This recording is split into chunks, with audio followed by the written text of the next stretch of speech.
I sincerely want to say that fake news is a threat to our democracy today. और हमें social media पर fake news पर AI generated deep fake पर strict action लेने की ज़रूरत है। जिस तरह से सोशल मीडिया प्लेटफॉर्म्स का उपयोग करके एक तरीके से कई ऐसे इकोसिस्टम बन गए जो कि भारत के संविधान को फॉलो नहीं करना चाहते, उसमें स्ट्रिक्ट एक्शन लेने की और कड़े नियम बनाने की वाकई बहुत सख्त ज़रूरत है।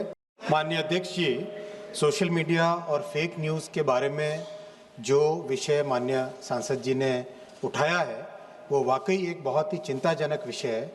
I sincerely want to say that fake news is a threat to our democracy today. और हमें सोशल मीडिया पर फेक न्यूज़ पर AI जनरेटेड डीप फेक पर स्ट्रिक्ट एक्शन लेने की ज़रूरत है। जिस तरह से सोशल मीडिया प्लेटफॉर्म्स का उपयोग करके एक तरीके से कई ऐसे इकोसिस्टम बन गए जो कि भारत के संविधान को फॉलो नहीं करना चाहते, बहुत तरह से इस पार्लियामेंट द्वारा बनाए हुए कानून को भी पालन नहीं करना चाहते, उसमें स्ट्रिक्ट एक्शन लेने की और कड़े नियम बनाने की वाकई बहुत सख्त ज़रूरत है। हाल ही में कुछ नए रूल्स भी बनाए गए हैं। विदिन 36 आवर्स टेक डाउन करने की एक नए रूल अभी हाल ही में बनाया गया है। AI जनरेटेड डीप फेक्स को आइडेंटिफाई करके उसके ऊपर एक्शन लेने का भी नया रूल ड्राफ्ट पब्लिश किया गया है। Consultation is currently going on. Parliamentary committee ने भी बहुत अच्छा काम किया। मैं धन्यवाद देना चाहूँगा श्री निशिकांत दुबे जी को और कमेटी के सभी सदस्यों को।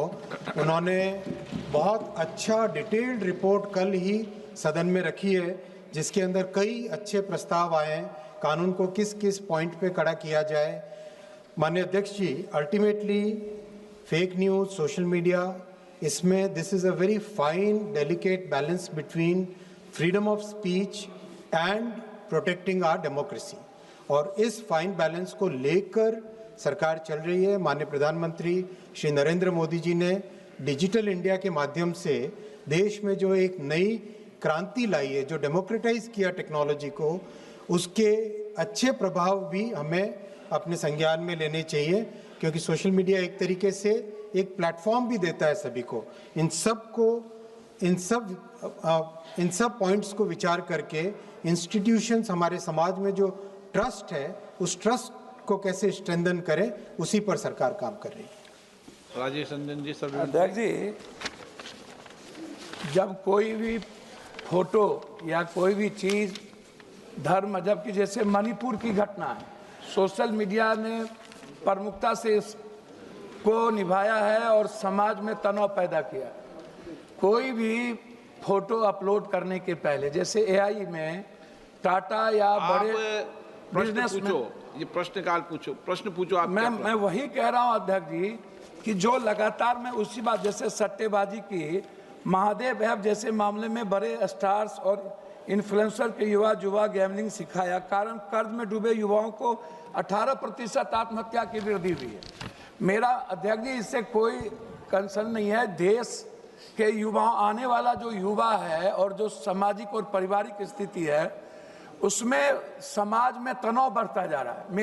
मेरा प्रश्न सिर्फ इतना है कि हम किसी भी चीज़ों को जब किसी भी चीज़ों पर अपलोड करते हैं और बाद में वो न्यूज़ चैनल उसको उठा करके जिस तरीके से गलत तरीके से समाज में भ्रम को पैदा करता है, उसकी कोई ऑथेंटिसिटी नहीं होती है, उसकी कोई सत्यापन नहीं होता है।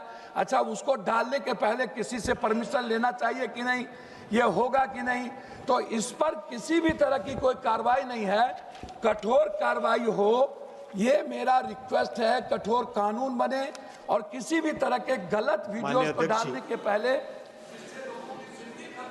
उसके बारे में जरूर कोई कानून।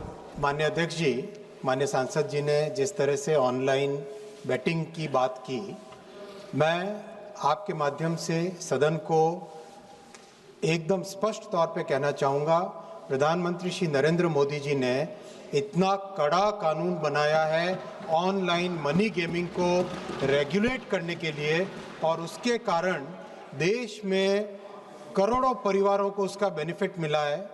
जिस तरह से एक कैंसर की तरह ऑनलाइन मनी गेमिंग का प्रचार हो गया था, सब तरफ एक प्रसार हो गया था उसका, और स्प्रेड होने के बाद समाज में एक बड़ी विकृति आ गई थी, उसके ऊपर कड़ा कानून बनाया है और प्रधानमंत्री श्री नरेंद्र मोदी जी की सरकार किसी भी कड़े से कड़े स्टेप को लेने से पीछे नहीं हटती है। श्री सीपी जोशी। धन्यवाद अध्यक्ष महोदय। मैं माननीय मंत्री महोदय से 5G को लेकर जो आपने बहुत स्पष्टीकरण पूरे राजस्थान और संसदीय क्षेत्र से संबंधित दिया, उसके लिए मैं आपका आभार प्रकट करता हूं। और माननीय प्रधानमंत्री जी का भी आभार प्रकट करता हूं कि जहां सुदूर क्षेत्र में नेटवर्क की समस्या थी, वहां हज़ारों सैकड़ों की संख्या में टावर लगे हैं। मेरा आपके माध्यम से प्रश्न है कि जिन 5G स्पेक्ट्रम कंपनियों ने काम शुरू किया है, उनसे पहले जो अनकवर्ड एरिया है वहाँ बुनियादी नेटवर्क उपलब्ध कराने के लिए सरकार इस बारे में कोई विचार कर रही है क्या? और यदि हाँ, तो इसके लिए जिन क्षेत्रों में नेटवर्क नहीं है 2G और 3G, वहाँ इसके लिए क्या विशेष समय सीमा डेडलाइन तय की है क्या? ये मेरा आपके माननीय अध्यक्ष जी, वैसे ये प्रश्न फेक न्यूज़ और सोशल मीडिया से संबंधित है, लेकिन मैं माननीय सांसद जी को मेरे साथ तो फिर माननीय संचार मंत्री जी इसका जवाब दें। ओके, श्री मणिकम टेगोर संक्षिप्त में, क्योंकि इसमें 25 से ज़्यादा मान्य सदस्यों के सप्लीमेंट्री आए हैं।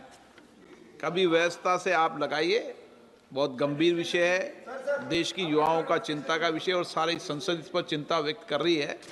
सरकार भी इस पर पॉलिसी ला रही है, कमेटी ने, संसदीय कमेटी ने भी रिकमेंडेशन की है। बैठकर वापस चर्चा करेंगे इस विषय पर। व्यापार। Thank you, sir. Honorable Minister listed the rules and mechanisms, but the reply has given zero data. Can the Minister confirm whether the government has taken even a single punitive action against the major news channels or the influential social media accounts spreading fake news about the opposition leaders' former movements in the past 2 years? If yes, kindly name the cases. If not, why does the government selectively target only the criticism of the union government under the so-called fact-check unit? Thank you, sir. Honorable Speaker, sir, the government as well as the Press Council of India, both of them have been very actively looking at any complaint which comes against any TV channel or any newspaper. This is something which is very important for protecting our democracy. We must always be aware that anything which is sold in the name of freedom of speech, but it is a fake news or a fake narrative, must be actively countered, and this is the responsibility of the central government as well as the state governments and the civil society also. We must collectively work towards making sure that the trust in our society is maintained and that is further strengthened, and for that, as far as the central government and its institutions are concerned, we will continue to take any action which is required for curbing the fake news. Question number 44, Shri C.N. Annadurai. Shri G. Selvam. Question number 44. माननीय मंत्री महोदय। Sir, a statement is laid on the table of the House. Honorable member. Thank you, sir. Sir, well, the ministry has started the 5G services have been launched across all districts. Large packets of rural Kanchipuram still report weak or no 5G signal, especially the blocks of Uttaramerur, Valajapat and Achirapakam, affecting student, small business and service delivery. May I request the Honourable Ministers to specify whether the government will prioritize the underserved rural clusters of Kanchipuram for additional 5G BTS installation under any ongoing or upcoming schemes, and the timeline for the ensuring full rural coverage in the district. Sir, today if you look at the 5G, more than 99% of the districts, that is 777 districts out of 778, have 5G coverage.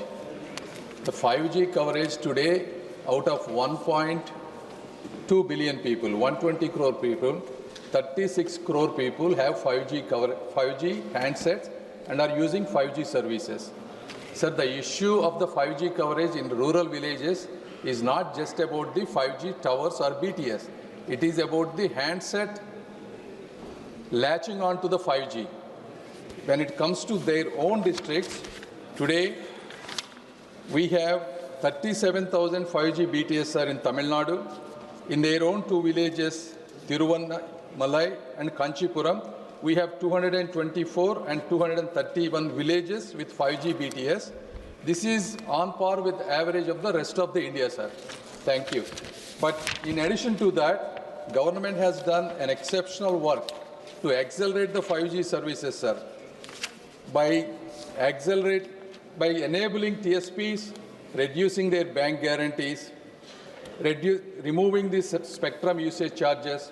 Therefore, they can invest a lot more money in additional BTS and accelerating the services, sir. And this is a continuous process. Thank you. Lao Sri Krishna. Thank you, sir, for allowing me to ask. Sir, I'm not going to ask about 5G, but actually ask about 4G. The district I come from, Palnadu, has a lot of tribal population. In mandals like Ballapalli, Veldurti, Macharla, these 3-4 mandals have a lot of ST population and a lot of PVTG habitations also. The question I have is that, yes, I appreciate the ministry for actually rolling out indigenously manufactured 4G equipment almost in 97,500 villages across the country. But in these PVTG habitations in my constituency, land has been allocated, but for such a long time, this 4G network has not been rolled out in these PVTG habitations. So I request, is there any timeline that they can give us that these PVTG locations can be given access to this 4G equipment? And if so, if there is any priority also given to this PVTG habitation, that will be great. Thank you, sir. For more such videos, subscribe to the NewsX YouTube channel, hit the bell icon.